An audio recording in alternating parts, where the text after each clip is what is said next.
What's good, ladies and gents? Welcome to the MKO Pugilism Boxing channel, where we talk all things box. Remember to like, subscribe, hit the bell notification, put it on all so you get notified the very second that we drop any new content on this channel. So let's get to it. Recently, there was an interview earlier this week, a few days ago now, with one of my favorite guys to listen to on any interview, and that is Big John Fury, the fittest and the toughest 50-odd-year-old man, self-proclaimed, around in the world, or whatever he says. And he recently was expressing certain concerns about his son's latest move, which is to fight Deontay the Bronx Bomber Wilder for a third time. And John... It's a mistake. We can blame his team, can't he? No one else. Anything rushed is no good, and that's been rushed. He was fighting AJ. I wanted to fight AJ. I've no interest in Deontay Wilder. So why has he got to fight Wilder? I told him on a phone conversation, chuck the belt in the bin, let him have it, come back and fight AJ on the 14th of August like was planned. But who am I? I'm nobody, unfortunately. He was very honest. He definitely said, it was an interview on BT Sport on their YouTube channel from what I saw, and John was very honest. He said, look, he prefers the Anthony Joshua fight. He said that this Deontay Wilder thing, they've just turned around and done it so quickly, and you know, he kind of made out as if you know, we'll never know really how much these guys know, but from what John Fury was saying, everything was nailed on. The focus was on Joshua. He wanted a Joshua fight for his son wanted a Joshua fight, and they thought it was going ahead, and now all of a sudden things have changed. He also said that, look, this whole thing is just too rushed. You know, Tyson should just get that WBC belt, throw it in the bin, let Wilder fight someone else for it, and you know, just go ahead with the plans to fight Anthony Joshua, because when you rush things, they normally go wrong. That was John Fury's point. So John is definitely not happy with Deontay Wilder as an opponent. He spoke about complacency. He said, look, at the end of the day, my son was focused. He was ready for Joshua. That was the end goal. That was the opponent. And to now change it is going to be an issue. It could be an issue if if Tyson switches off, if he gets complacent, he's in trouble. So it was very honest in this whole thing. Another key point that he mentioned, he said that, look, Tyson Fury's got all these yes men around him. He's got, I don't know, he said like 20,000 yes men around him, blah de blah, and you know, these guys are only here to benefit themselves. He said this whole thing only benefits the Americans.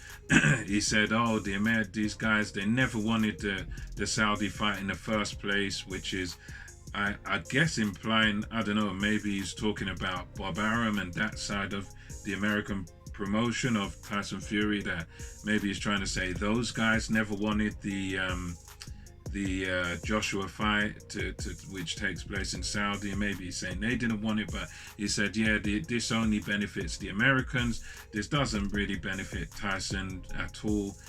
He said, look, we've left now millions and millions on the table with the Saudis. We've messed it, you know, now that they've messed everybody about, they've messed the Saudis about and whatnot.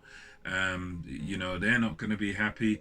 The Saudis are going to be peed off now because they put up a lot of money, hundreds of millions for this fight, and now it's going to be taken away because of this arbitration.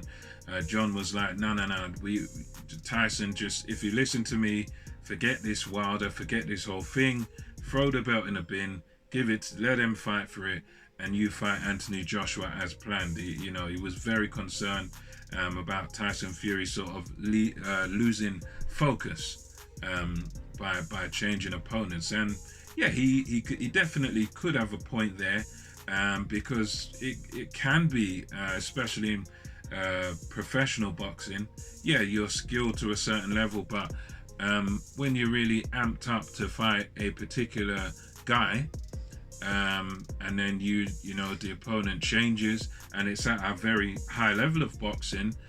I think it could. It's not always an issue, but it could definitely be an issue here because Tyson Fury is going into this fight knowing that he beat Wilder up terribly in the last fight, knowing that you know he basically destroyed Wilder. Wilder pretty much went into hiding after the Fury 2 fight. He didn't have anything to say for near enough a year.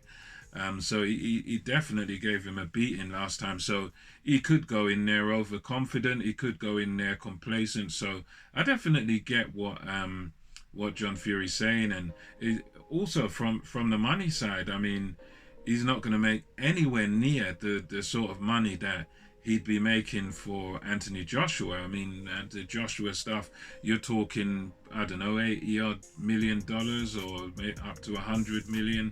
God knows. I mean, that's just the sort of site fee and all that. So you're talking, you know, the tens of millions they've left on the table by not fighting Anthony Joshua. And they'll, you know, I think he'll only get peanuts in comparison to that. He'll still get millions, don't get me wrong. But yeah, it's John Fury here, very disappointed, and he also pointed out a very key factor in this whole situation, this whole mediation arbitration thing, which is that according to what John Fury was saying, there was actually a point where you could this rematch clause thing could have been cancelled back in December. There's a boxing scene article on this whole thing where it said that basically Top Rank did have the option to, I think it was to cancel the rematch clause, or there was some sort of cancellation clause that they could have triggered, which would allow Tyson Fury to be free to fight who he wanted to fight. And for some reason, Bob Arum and Top Rank didn't trigger that thing in the clause, so therefore it meant that's why Tyson's locked in to fight Deontay Wilder again. So according to at least what John Fury's saying, and you know what you've got in the boxing scene article, it seems that Bob Arum has kind of done Tyson Fury a disservice there, because really, for his career, as his dad says, you know, you're leaving lots of money on the table. This is going over old ground by fighting Deontay Wilder. You're fighting a man you've already knocked out.